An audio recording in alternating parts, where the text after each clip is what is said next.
Did you know 1 in 3 driving tests include the emergency stop? Let's take a look at the do's and don'ts. First, your examiner will start by asking you to pull up on the left-hand side of the road. Next, the examiner will tell you that you're about to do the emergency stop. They'll usually say something like, "Drive on again when you're ready, and when I know it's safe behind me, I'm going to put my hand up and say stop. At that point, I want you to stop the car as quickly and safely as possible." An emergency situation typically means it's when a human's life is at risk in front of you. Normally when you brake for something like a set of traffic lights or a roundabout or anything like that, it's always a good idea to have a good look in your interior mirror before you start to brake. So let's say that we're driving along this road at the speed limit, which is 30 miles an hour, and someone steps out like this. Do you think it'd be a good idea to check the mirror before you started to brake? So that's the difference with an emergency stop. When it's a human's life at risk in front of you, you should not check the mirror before you start to brake.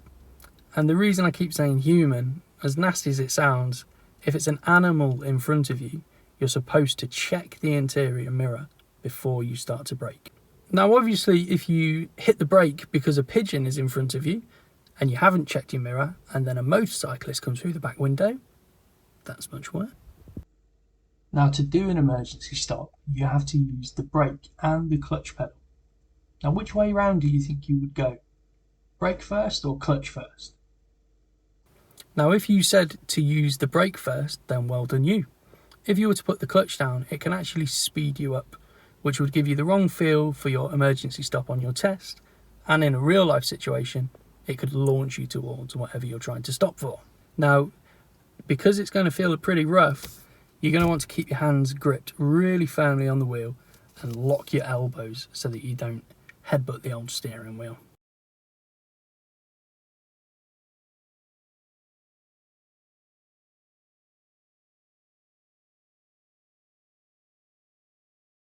Once you have brought the car quickly and safely to a stop, you should pop the handbrake on and put the car into neutral. This just makes sure that you're not going to drive away accidentally in whichever gear that you've stopped in. The examiner will then say, "Thank you, I won't ask you to do that again." Next they will ask you to drive on when you're ready. So make sure you have a good look around before you drive away. So there you have it, that's how to do the emergency stop. Get out there and practice.